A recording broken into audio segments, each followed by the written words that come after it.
Atendendo a pedidos aí do pessoal que acompanha nossas videoaulas, essa é a nossa videoaula de análise de ponto de função, também conhecido como APF, do canal 8020 Concursos. Eu me chamo Helder Silva Cruz, para quem não conhece, formado em análise de sistemas e pós-graduado em gestão de projetos de TI, e até então já fui aprovado em 3 concursos: primeiro lugar no MDA 2014, nono lugar na DataPrev 2014 e 99º no SERPRA 2013. E assim como vocês, estou aguardando aí mais concursos aí no ano 2016 em diante para a gente ocupar logo essas vagas aí da TI, pessoal, que está tão escassa aí. Pessoal, é o seguinte, essa é a nossa bibliografia. Aí eu coloquei alguns sites onde vocês vão encontrar o manual da IFPUG, da NESMA, do próprio MIPOG, referência da Wikipedia também, que tem banca lixo aí que pede coisa do Wikipedia também. Então, e ali embaixo tem um site de questões de concurso onde eu peguei e dei uma filtrada no que seria interessante para a gente estar pegando. Então, seguindo adiante, pessoal, em relação aos assuntos gerais, pessoal, temos o seguinte: a IFPUG e a NESMA são duas grandes organizações aí que cuidam de estabelecer os padrões, as metodologias e de contagem de ponto de função, pessoal. São essas duas organizações, sendo que a IFPUG é a organização mais conceituada aí no assunto, onde o padrão certificações são tiradas, enfim. É a que as bancas mais costumam cobrar o conteúdo da IFPUG. Porém, tem alguns conceitos que não tem na IFPUG e tem na NESMA que também são cobrados. Seguindo adiante, aí, ela é independente de da tecnologia empregada, análise de ponto de função. Então, tem várias questões aí que já caíram em diversos concursos, tentando te colocar assim como que depende da linguagem de programação, depende da metodologia que vai ser implantada, enfim, independe. Ela se baseia em uma contagem de funcionalidades a partir de uma visão do usuário sobre as funcionalidades, como vai dizer aí no item mais adiante. É uma métrica também quantitativa, pessoal, ou seja, uma métrica que tem o objetivo de contar o tamanho do software quantitativamente, baseado em suas funcionalidades. Ela mede um software, um dos objetivos, né, que pode ter objetivos aí de medição após uma manutenção, medição que a gente vai ver adiante. Ela pode medir antes do projeto de software em si. E o que acontece?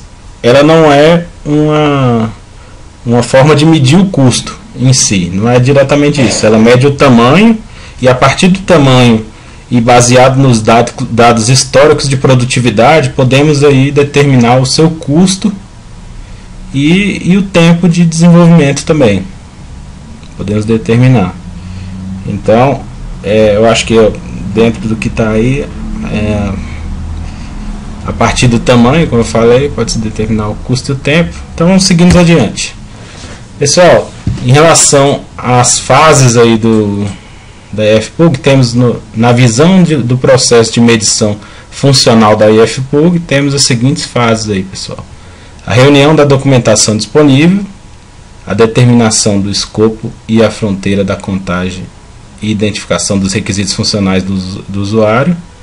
Temos a medição de função de dados, medição de função de transação e o cálculo do tamanho do tamanho funcional e documentar e reportar. Essas fases já caíram aí na Quadrix, pessoal. E às vezes eles costumam pedir essas fases. Mas aí vamos acompanhar aí adiante. Pessoal, a NESMA também tem fases, pessoal. Tem esse tipo de fases da visão geral do processo de contagem. Porém, eu nunca vi ninguém pedir essas fases. Mas vai que pede, então vamos dar uma lida aí. É o seguinte: determinar o tipo de contagem, como a gente tinha aqui também, né? Não tem, desculpa. Determinar o tipo de contagem e identificar o escopo da contagem e fronteira da aplicação. Esse a gente já tem um aqui também, ó. contar as funções do tipo de dados e as funções do tipo de transação, assim como o ifpug também tem a medir funções de transação, medir funções de dados, e determinar a contagem de pontos de função não ajustados. Vamos relacionar, aqui não, só fala do tamanho funcional, aqui não ajustados e o fator de ajuste, determinar o fator de ajuste em seguida, e por último calcular o número de pontos de função ajustados. Então aqui já na da ifpug ela só tem que calcular o tamanho funcional. Então assim, é um pouco diferente, mas aí e geralmente eles não costumam falar de qual que eles estão pedindo. Na dúvida eu costumo seguir a da ifpug, mas se alguma pergunta, se alguma banca fizer alguma pergunta, vamos supor, o tipo de contagem é a primeira etapa, aí o que acontece? Aí você vai ter que pensar, não, acho que é da mesma que está pedindo. Mas isso aí é bem confuso, isso aí, pessoal, o fato de você ter duas organizações renomadas aí.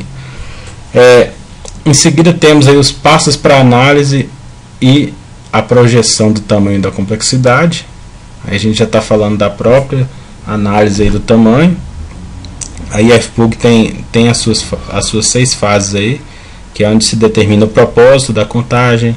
Aí temos a questão do tipo de contagem, temos a identificação do escopo e da fronteira da aplicação, em seguida a medição de função de dados e transação, em seguida cálculo do tamanho funcional do software e por último os ajustes aí dependendo da condição de execução.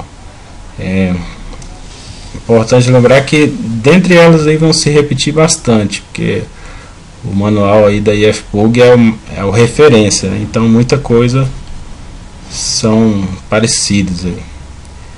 Então, pessoal, seguindo adiante aí esses passos, temos aqui, falamos aqui do tipo de contagem após a determinação do propósito. Agora vamos dissertar um pouco sobre o tipo de contagem.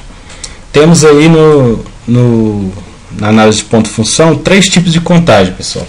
A contagem de projeto de desenvolvimento, contagem de projetos de melhoria e a contagem da própria aplicação. Qual a diferença, pessoal?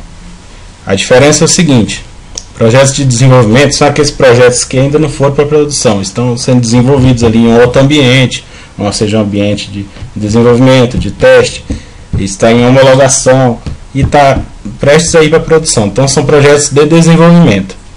Quando eu falo de um projeto de melhoria, o que acontece? Eu estou aprimorando ou melhorando alguma coisa que já tem usuários utilizando aquilo. Então é um projeto de melhoria.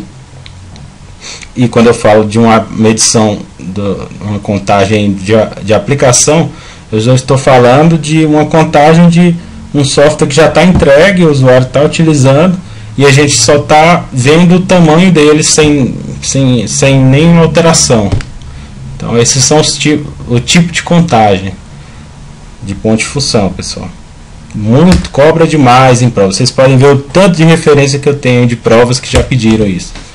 Então, o próximo tópico, que não é muito cobrado, mas é bom a gente pegar esse conceito, que é a identificação da fronteira da aplicação. O que é a fronteira da aplicação?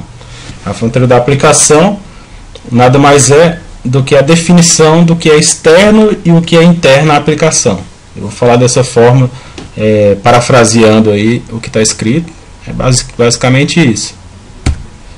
Através da fronteira da aplicação a gente consegue saber o que quais são as funções que estão dando entrada em dados na aplicação, o que é que só está manipulando o que está dentro da aplicação, que são úteis para a gente saber esse conceito de tipos de função de dados, que é esse próximo passo aí, pessoal. E funções de transação, que a gente vai ver adiante. As funções de dados, pessoal, são funções aí para satisfazer requisitos de armazenamento de dados internos e externos. Quando eu falo externos à fronteira da aplicação. Pessoal, temos aí dois tipos aí de funções de dados, que são os arquivos lógicos internos, também chamado de ALI, e ILF também. A a gente leva para o inglês. Tem alguns bancos que pedem só a sigla em inglês, é bom a gente estar preparado para isso também. Em relação ao conceito da IFPUG, temos armazenar dados mantidos através de um ou mais processos da aplicação. Então, quando falamos de armazenar os dados dos processos da aplicação, estamos falando aí de um ARI, um conjunto aí de estrutural para armazenamento de dados dentro da aplicação. Quando falamos de arquivos de interface externa, também chamado de AIE, e a sigla em inglês EIF, eles são informações de controles mantidos dentro da fronteira de outra aplicação, pessoal. Já não é dentro da mesma aplicação. E é importante salientar que sempre ele será um arquivo, um ARI aí, um arquivo lógico interno em outra aplicação. Ou seja, sempre vai estar sendo mantidas informações de uma aplicação, e o AIE, o arquivo de interface externa, ele geralmente é um arquivo consultado, mas que é mantido por uma outra aplicação, certo? Cai demais da conta aí. Pessoal, em relação aos tipos de funções aí transacionais, são funções aí em relação a um processo elementar que oferece funcionalidades ao usuário para processar dados. Quando eu falo de processar dados, você já pode lembrar aí que são funções transacionais. As funções transacionais eu tenho três tipos: as entradas externas, a consulta externa e a saída externa. A entrada externa, também chamada de EE, em inglês o nome que se aplica aí é o EI, porque aqui teve um erro de digitação, é EI, que é input, né, de entrada, né. Aí temos o conceito aí da IFPUG, é o processo em relação ao processamento de dados vindo de fora da fronteira da aplicação, pessoal. Então, quando eu estou inserindo dados aí que não estão na fronteira da aplicação, mas para dentro da aplicação, então eu chamo de uma entrada externa. Quando eu falei de uma consulta externa, seguindo adiante, é o CE, também chamado aí no termo em inglês de EQ. Eu estou falando de uma simples recuperação de dados. Isso aí geralmente é um relatório, alguma coisa onde não se tem um cálculo específico, nem cruza um dado com outro para trazer um terceiro dado. Simplesmente é feita uma consulta na base e carregada no sistema. Então são simples recuperações de dados aí. Isso é uma consulta externa.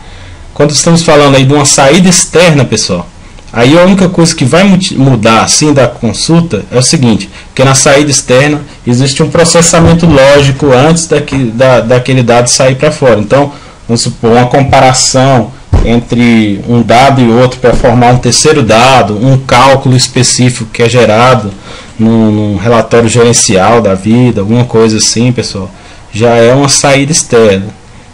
Já tem uma certa manipulação antes do dado ser expressado aí para fora da fronteira da aplicação.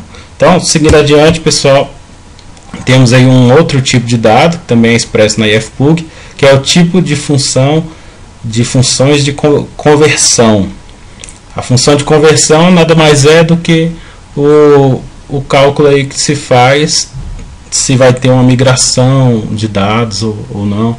Então, quando falamos de migração de dados, importação de sistema legado, então estamos falando aí de funções de conversão. Já caiu aí no CESP 2013, no CNJ.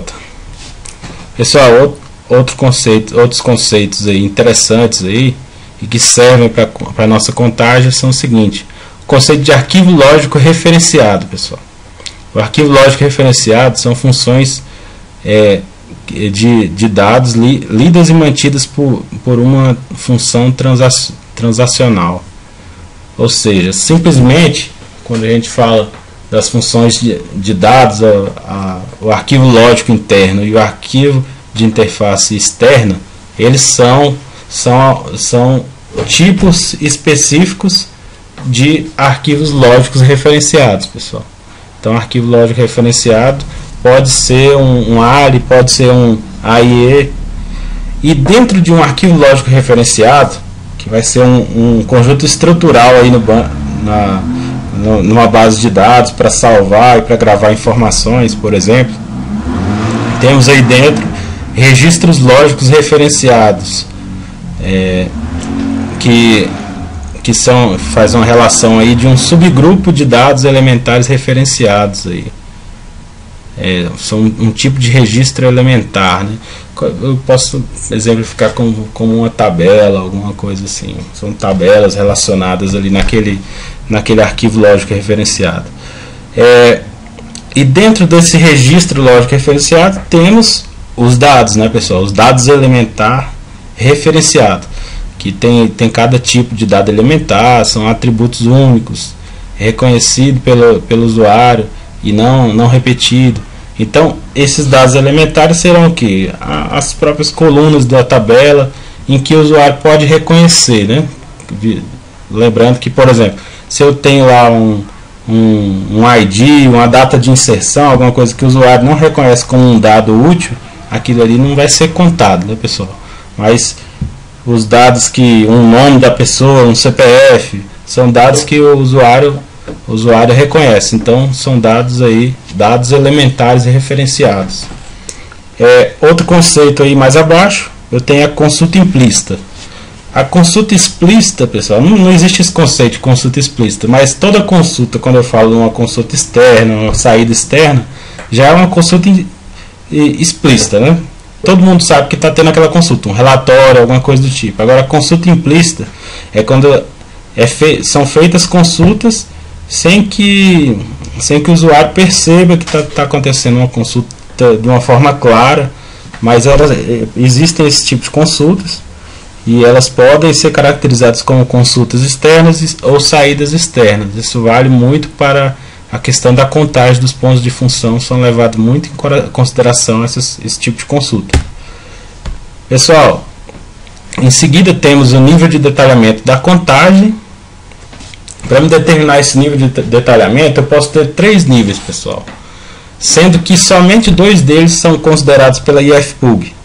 Mas sempre quando eu vejo cair em prova, eles pedem os 3. Então, acho que é melhor a gente se preparar para os 3 aí, né? O nível indicativo, que é somente a Anesma que reconhece esse nível. Temos aí o nível de contagem estimada, que já são reconhecidos pelas duas, e detalhada, que são reconhecidas pelas duas.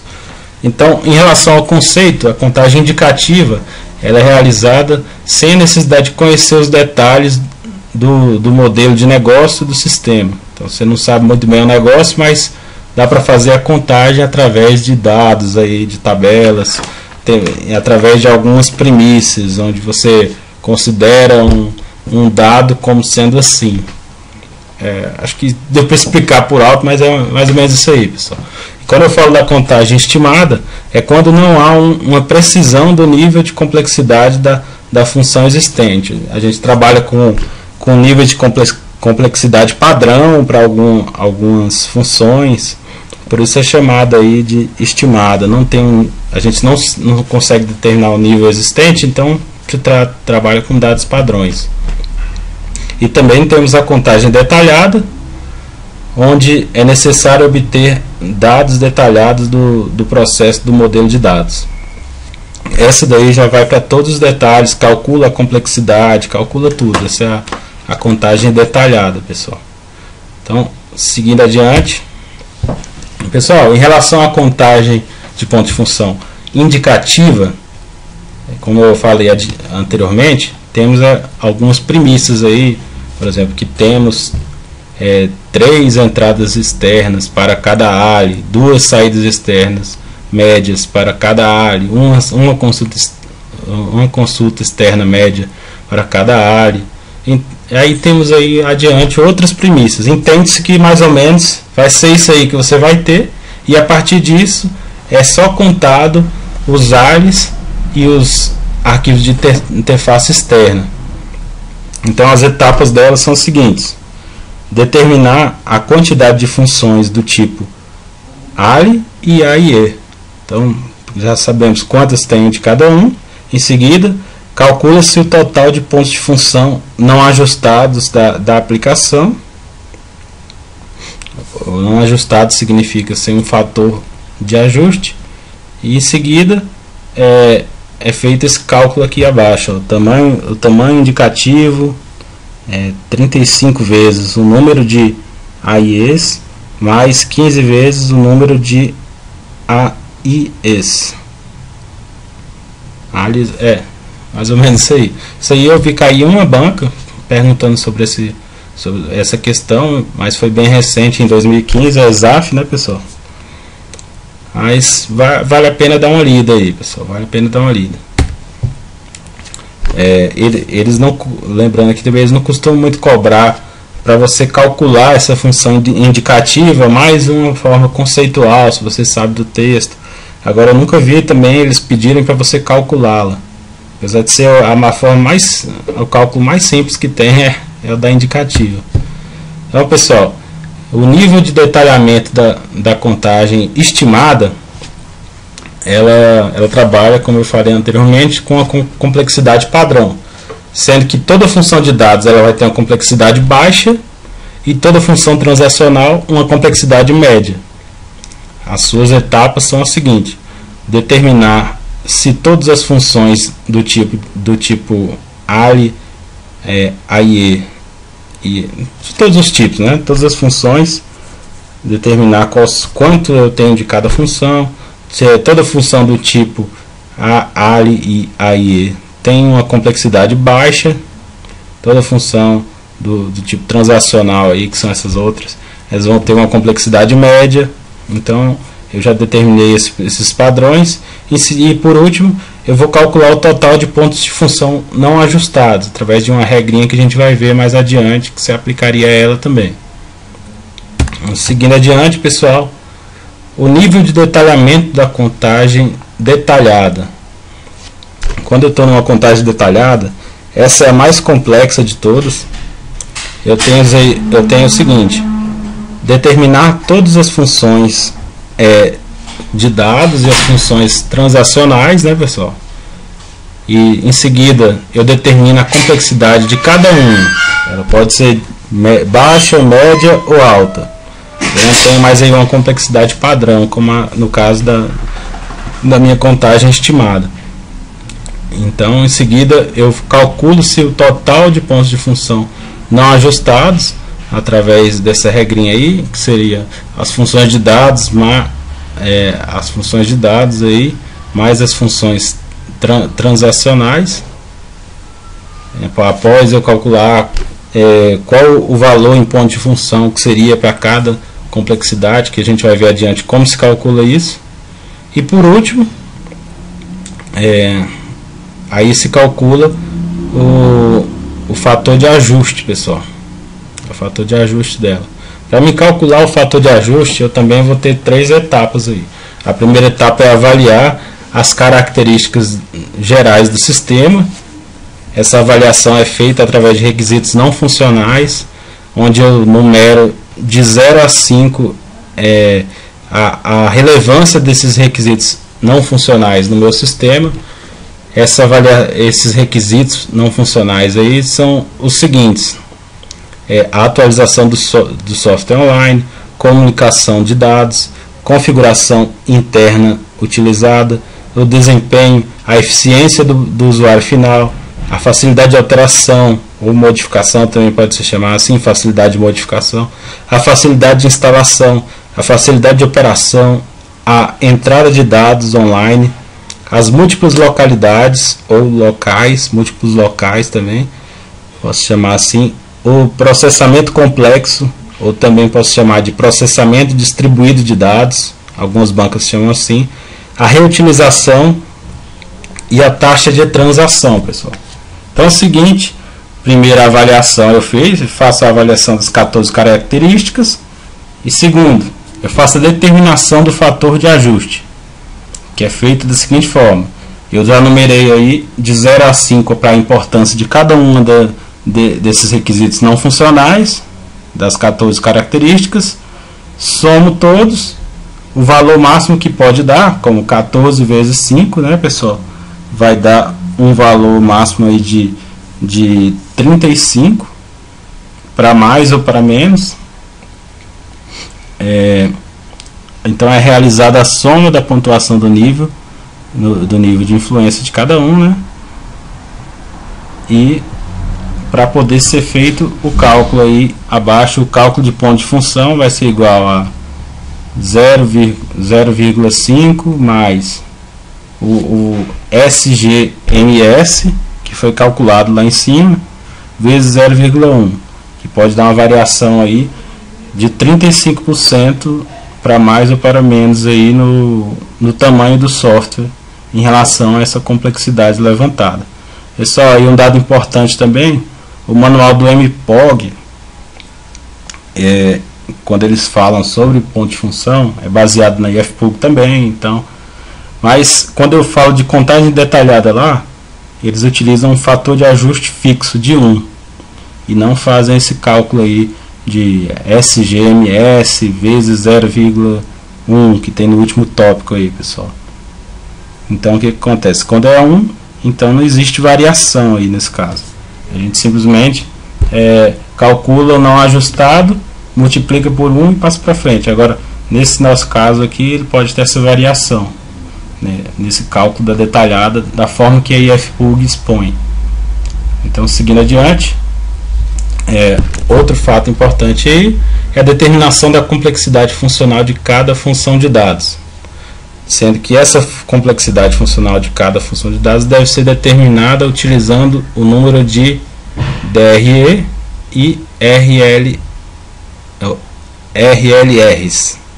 Então são os seguintes: o DRE, como a gente já viu lá em cima, são dados elementares referenciados. Esse dado elementar são o que? São colunas aí da tabela, como eu citei no exemplo, quantas colunas tem nas tabelas. E o registro lógico referenciado, eu estou falando que é o RLR, eu já estou falando das tabelas, né, pessoal? Então, vamos supor que eu, fazendo esse cruzamento aqui, se eu tenho uma tabela e de 1 a 19 registros nessa tabela, então a minha complexidade é baixa. Agora, se nessa tabela eu tenho um número maior do que 50 colunas, aí já é uma tabela média, né, pessoal? Então é importante a gente lembrar, isso aqui não precisa decorar. Sempre quando eu vi cair em provas, eles geralmente passam essa tabelinha para você estar acompanhando. Então é mais a gente saber com a forma de calculá-los aí. Então, seguindo adiante, pessoal, em relação à complexidade funcional das funções de dados e transação, essa tabela aí, pessoal, se você pensar assim, eu tenho que estudar análise de ponto de função, mas eu não quero estudar nada, eu só quero ver alguma coisa que vai me lembrar na hora da prova, leva essa tabela aí, pessoal. Essa tabela você tem que decorar, é lei para concurso público, que cai ponto de função, você tem que decorar ela. Então você tem que decorar o seguinte: quando você tem uma entrada externa, pessoal, baixa é 3, média é 4, alta é 6. Consulta externa vai ser igual a ela, que é essa terceira aí. Consulta externa, baixa é 3, média é 4, alta é 6. A saída externa vai ser sempre uma a mais do que essas outras, porque entende que ela tem um processamento e tal, então dá um ponto de função a mais. Então a saída externa vai ser, se a consulta externa é 3, ela vai ser 4 a baixa, 5 a média, uma a mais do que o outro, e 7 a alta, uma a mais do que o outro. Então aí a gente já mata as funções de dados. Agora, quando falamos das funções de transação, temos ali a baixa é 7, a média é 10 e a alta é 5. Então eu costumo pensar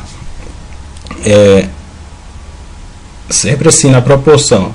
O A e E, ele é 2 a menos o A e E médio ele é 3 a menos do ALI, né? E o outro, o AIE alta, ela é 5 a menos do que o ALI. Então aqui ó, é uma subtração de 2, 3 e 5.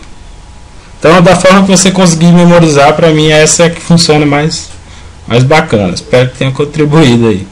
Então vamos seguir adiante aqui, pessoal.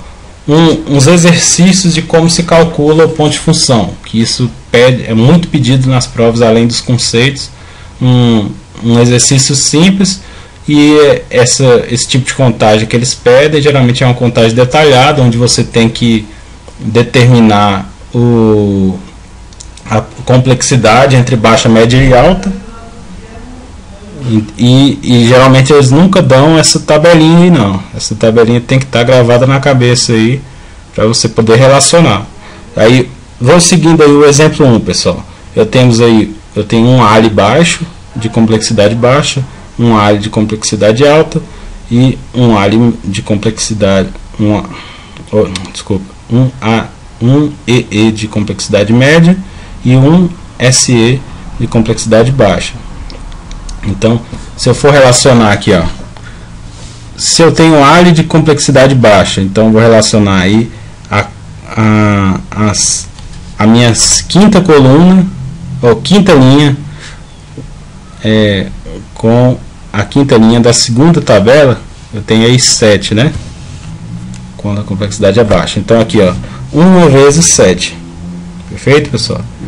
Quando eu tenho ali um arquivo de interface externa alta, então vai ser 1 vezes quanto é a minha complexidade quando ele é alta. Então eu vou lá na tabela, é 10, né, pessoal? Então 1 vezes 10. Quando eu tenho aí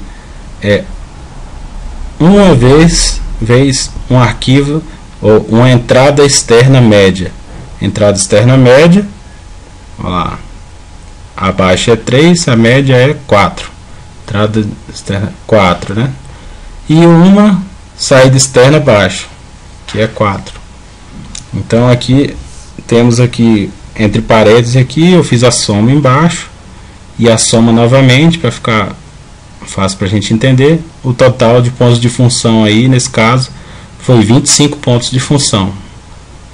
Isso aí já não é um ponto de função ajustado, né, pessoal? Porque não foi calculado o fator de ajuste em seguida aí, mas eu já tenho o cálculo baseado nos dados que foram apresentados, o cálculo de pontos de função não ajustados.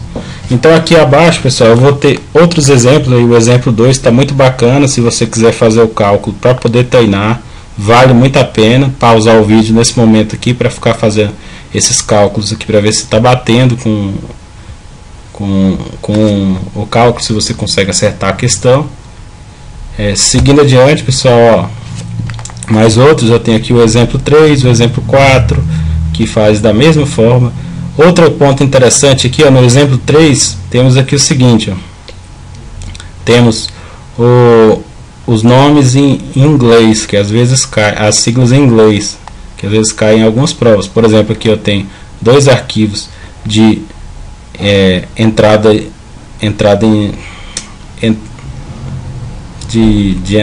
externa, né? Dois arquivos de entrada externa média. Então aqui equivale a esse aqui, né, pessoal? Aqui eu então vou ter dois arquivos vezes a minha entrada externa média. Aqui eu tenho um arquivo de EO, é o que? Saída externa, output, não lembra aqui de output aqui no aí, e ela é baixa, né? Então a baixa vai ser 4. Então tem isso aqui para 4. Aqui eu tenho dois ELF. Então aqui o ELF corresponde a arquivo lógico, arquivo de interface externa. Então ele vai ser 2 alta, a alta é 10. Então esse aqui, então somando tudo vai dar 32. Então aqui segue os outros exemplos, eu não vou fazer todos para não tomar muito tempo. E o último exemplo aí, pessoal, de cálculo aí já com os DRE, os DER e RLR, né? Pouco cobrado também, mas vale a pena a gente saber como calcula. Por exemplo, aqui ele está perguntando, aqui vamos para essa função B aqui. A função B é uma saída externa com 21 TDs, né? Isso aí são, quando falando de dados, são colunas, e 6 TR, podem ser considerados aí como tabelas, né? Então aqui, ó, eu tenho aqui 6 tabelas aí, RLRs, né? Então tá maior do que 5, né, pessoal? Então vai ser nessa linha aqui, ó. Agora aí eu tenho 21 dados aí. Então vão ser aqui, ó, passou de 19 a 21, então ela vai ser alta, né, pessoal? Então aqui está aí a alta. A resposta alta aqui embaixo. Certo, gente? Aqui um outro exemplo aqui é a função D. Na D aqui eu tenho 51 dados. Ela vai passar dessa, vai para aqui, ó, maior do que 50, vai estar nessa linha, e 7 registros. Então aqui, ó, 7 maior do que isso. Então tá aqui, gente, ó, na alta aqui, ó. Então eu vou chamar ela aqui de alta, e aqui ela cai na alta também. Então, perfeito, pessoal. Então, seguindo adiante, tem mais um exemplo aqui também, pessoal. Esse aqui a gente finaliza, ó. Esse aqui é o seguinte, é o cálculo do custo, né, pessoal? Isso foi um que caiu numa prova que eu passei, mas eu errei essa questão aí, pessoal. Eu me confundi todo na hora da prova, acontece com todos vocês aí, eu acho que sim, né? Pode ser que o cara seja um expert. Então, o que acontece? Essa função tinha 1.17 no fator de ajuste, 320 pontos de função não ajustados, 6,5 pontos de função por pessoas trabalhando por mês. Então cada pessoa conseguia fazer 6,5 pontos de função ao mês, e o salário bruto aí, mensal era R$8.000 por pessoa. Então a questão simplesmente perguntava qual era o custo de um ponto de função nesse caso. Então aí era muito simples, você tinha que simplesmente pegar aqui e dividir 8.000 por 6,5. As outras informações não iam ser relevantes, mas como tinha tanta informação, a gente acabou confundindo, né? E o resultado é esse, 1.230,76.